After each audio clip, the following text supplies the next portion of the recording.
Hello दोस्तों, तो आप सभी को स्वागत है हमारे इस चैनल रंजन जीएस सेंटर पर।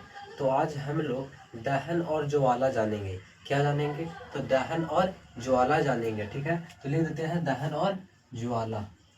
दहन और ज्वाला।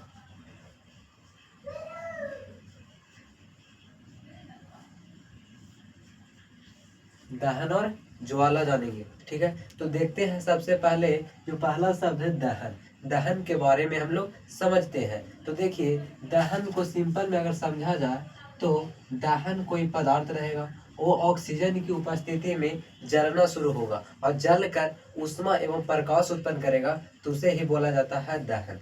ठीक है, तो अगर परिभाषा पूछे, परिभाषा तो लिखेंगे हम लोग परिभाषा। परिभाषा कि जब कोई पदार्थ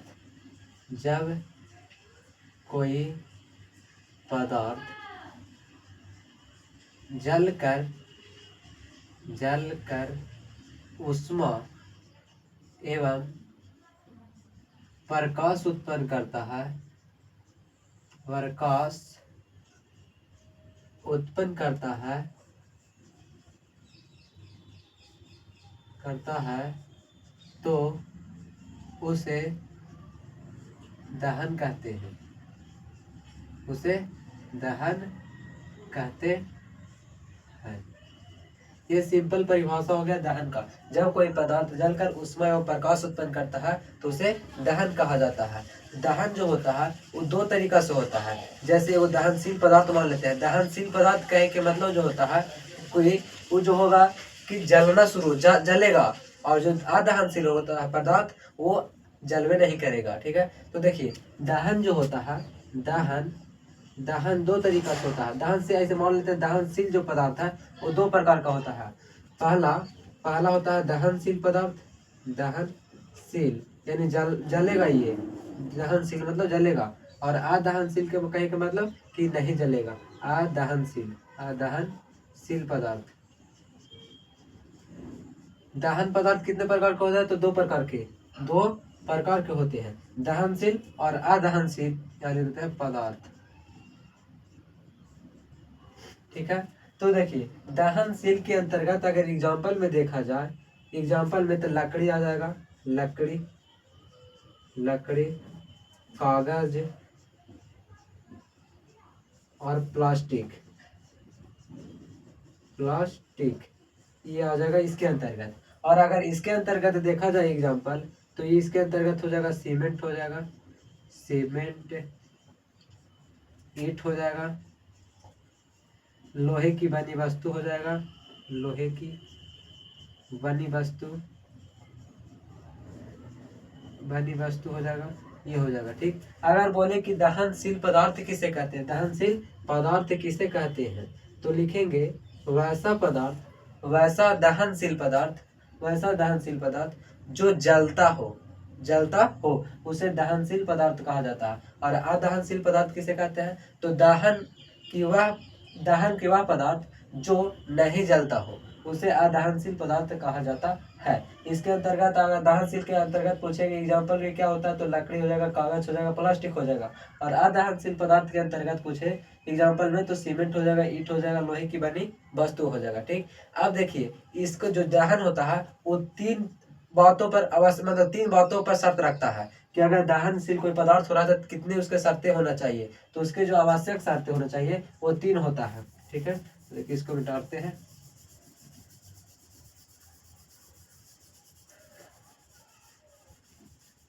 लिख देते हैं, लिखेंगे क्या यहाँ पर? तो लिखेंगे कि दहन के लिए आवश्यक शर्तें। दहन के लिए आवश्यक शर्तें। दहन दहन के लिए दहन के लिए दहन के लिए आवश्यक शर्तें। आवश्यक शर्त तीन को होगा। कितना होगा? तो तीन होगा। यहाँ पे लिख देते हैं कितने हैं? तो तीन है। पहला में हो जाएगा, यहाँ पे लिख देते हैं पहला में क्या होगा? तो पहला में होगा कि दहनशील पदार्थ की उपस्थिति। दहनशील पदार्थ की उपस्थिति। दहनशील पदार्थ की उपस्थिति की उपस्थिति उपस्थिति दहनशील पदार्थ की उपस्थिति। और दूसरा में हो जाएगा, दूसरा में क्या हो सकता है, तो दूसरा में हो सकता है दहन के पोषक तत्वों की उपस्थिति, दहन के पोषक तत्वों की उपस्थिति, दहन के पोषक तत्व, दहन के पोषक तत्वों की उपस्थिति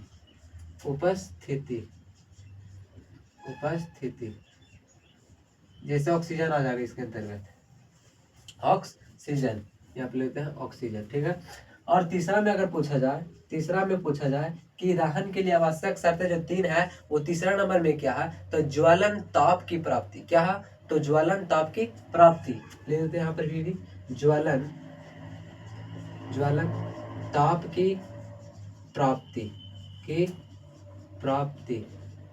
ये 3 गोलिए, 3 जो वो है 1 2 3 जो आवश्यक शर्तें हैं किसके लिए, तो दहन के लिए आवश्यक शर्तें 3 है। दहनशील पदार्थ की उपस्थिति, दहन के पोषक तत्वों की उपस्थिति, ज्वलन ताप की प्राप्ति। अब देखिए ज्वलन आया है, ज्वलन ताप, ये ज्वलन ताप जो होता है वह न्यूनतम ताप रहेगा, जिस पर कोई पदार्थ जलना शुरू होगा उसे ही कहा जाता है ज्वलन ताप। अगर पूछे इसका परिभाषा, ज्वलन ताप की परिभाषा पूछे तो लिखेंगे जब कोई पदार्थ जिस न्यूनतम ताप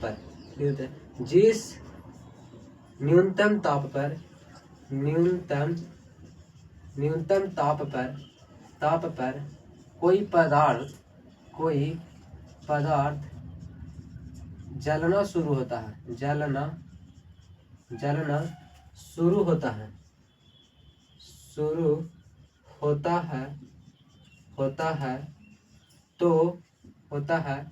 तो उस न्यूनतम ताप को ही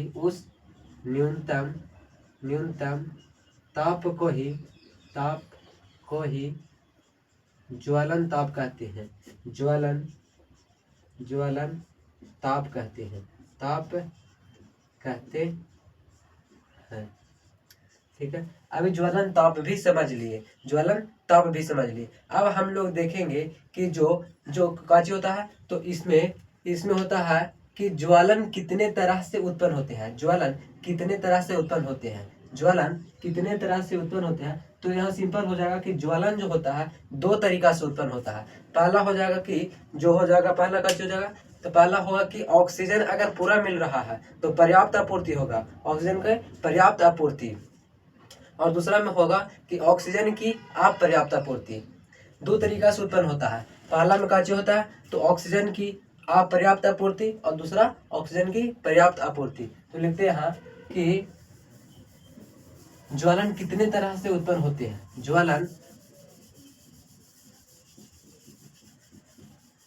ज्वलन जो होता है कितने तरह से उत्पन्न होते हैं, ज्वलन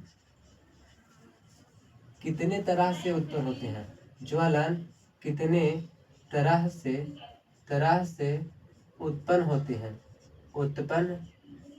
होते हैं, तो लिखेंगे ज्वलन जो है 2 तरीका से उत्पन्न होता है। कितने तरीका से, तो 2 तरीका से होता है। पहला हो जाएगा क्या, कि ऑक्सीजन की पर्याप्त आपूर्ति होने पर, ऑक्सीजन की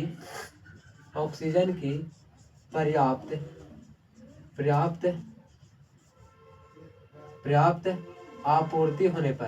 आपूर्ति होने पर और दूसरा जो हो जाएगा ऑक्सीजन की अपर्याप्त आपूर्ति होने पर, ऑक्सीजन की अपर्याप्त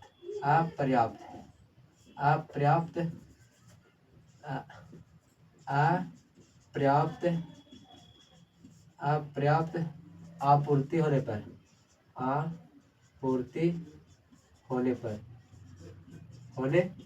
पर देखिए यहाँ ज्वलन जो है कितने तरह से उत्पन्न हो रहा है, तो 2 तरीका से। पहला है कि ऑक्सीजन की पर्याप्त आपूर्ति होने पर और दूसरा है कि ऑक्सीजन की अपर्याप्त आपूर्ति होने पर। अब हम लोग समझेंगे मोमबत्ती की जो ज्वाला है उसकी बनावट कैसे है, ठीक है। मोमबत्ती की ज्वाला का बनावट समझेंगे। तो देखिए इसको मिटाते हैं, फिर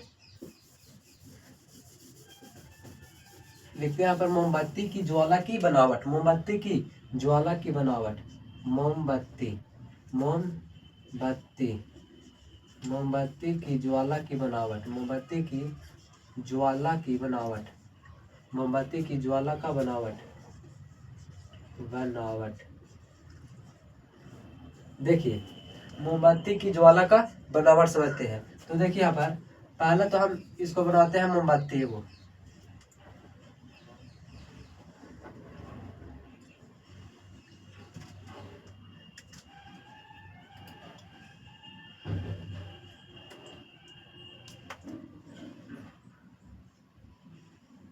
ये मोमबत्ती बन रहा है।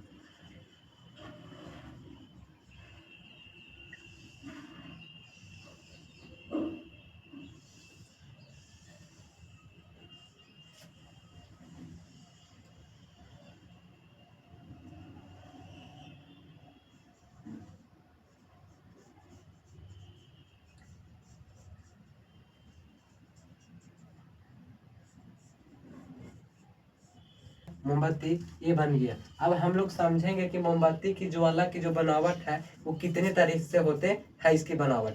तो ये 3 प्रकार से होता है। कितने प्रकार से होता है इसकी बनावट?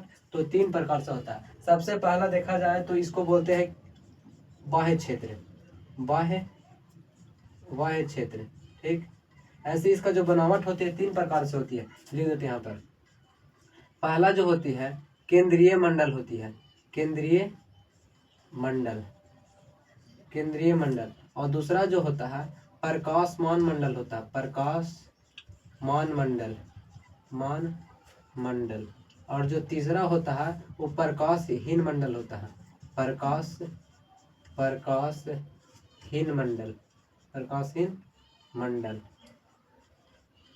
अब देखिए केंद्रीय जो मंडल होता है, केंद्रीय मंडल इस सबसे अंदर वाला होता है, इसको बोलते हैं केंद्रीय मंडल, केंद्रीय मंडल, केंद्रीय, केंद्रीय मंडल, ठीक, केंद्रीय मंडल।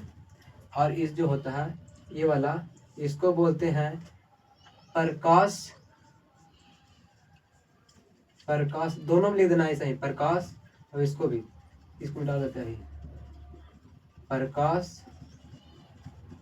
अब देखिए जो ऊपर वाला है, ऊपर वाला उसको बोला जाता है प्रकाशहीन मंडल, प्रकाशहीन मंडल। और जो बीच वाला है मध्य वाला उसको बोला जाता है प्रकाशमान मंडल। इसको क्या बोलेंगे? प्रकाशमान मंडल, प्रकाशमान। और इसको प्रकाशहीन मंडल, प्रकाशहीन मंडल।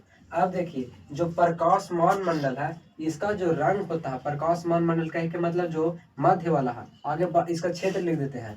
ये जो होता है इसको बोलते हैं बाह्य क्षेत्र, बाह्य क्षेत्र, बाह्य क्षेत्र। और अंदर वाला के जो बोलते हैं इसको बोलते हैं मध्य क्षेत्र, मध्य क्षेत्र। और जो बच गई वाला निचला वो उसको बोलते हैं आंतरिक क्षेत्र, आंतरिक, आंतरिक क्षेत्र। अब देखिए जो बाह्य क्षेत्र है, बाह्य क्षेत्रों को क्या बोला जाता है? तो प्रकाशहीन मंडल, प्रकाशहीन मंडल, प्रकाशहीन मंडल। अब देखिए प्रकाशहीन मंडल का जो रंग होता है, रंग, इसका जो रंग होता है वो रंग वो होता है क्या? तो ये होता है नीला, नीला होता है, नीला, ठीक। इसका रंग जो होता है नीला होता है। क्यों होता है? क्योंकि जो प्रकाश ऑक्सीजन है, ऑक्सीजन वो पूरा जो ऑक्सीजन है वो पूरा दहन कर देता है, वो पदार्थ की पूरा दहन करता है, इसीलिए इसका रंग जो होता है नीला होता है। और बाह्य क्षेत्र में होता है ये। और इस जो बोले जिसको बोला जाता है प्रकाशहीन मंडल। और दूसरा जो है प्रकाशमान मंडल, इसमें पूरा ऑक्सीजन नहीं मिलता, पूरा ऑक्सीजन नहीं मिलता, ठीक। तो जब पूरा ऑक्सीजन नहीं मिलेगा तो इसका जो रंग होगा वो हो जाएगा पीला। इसका रंग क्या होता है? तो रंग होता है इसका पीला, इसका रंग हो जाएगा पीला, इसका रंग पीला हो जाएगा, ठीक। अभी इसका जो बच गया ये वाला, इसका रंग होता है क्या? और इसका रंग हो जाता है काला, इसका रंग काला हो जाता है। अब अगर पूछे कि कौन सा क्षेत्र जो होता है सबसे गर्म है और उससे कम कौन गर्म है, और फिर उससे बहुत सबसे कम गर्म कौन है, तो देखा जाए तो प्रकाशहीन मंडल जो है, प्रकाशहीन मंडल उस सबसे गर्म होता है, सबसे गर्म होता है, गर्म क्षेत्र, सबसे गर्म, सबसे, सबसे गर्म, और दूसरा में जो है प्रकाशहीन मंडल है, वो प्रकाशहीन मंडल होता है कि जो गर्म है, जो प्रकाशहीन मंडल से उससे थोड़ा कम होता है। कौन? तो प्रकाशमान मंडल, थोड़ा कम, थोड़ा कम गर्म, कम गर्म। और जो तीसरा में बच गया केंद्रीय मंडल, वो जो होता है इस सबसे कम गर्म होता है, सबसे कम गर्म। ये हो गया, ठीक है। अब देखिए इतना ही है बस दहन और ज्वाला में टॉपिक, बस।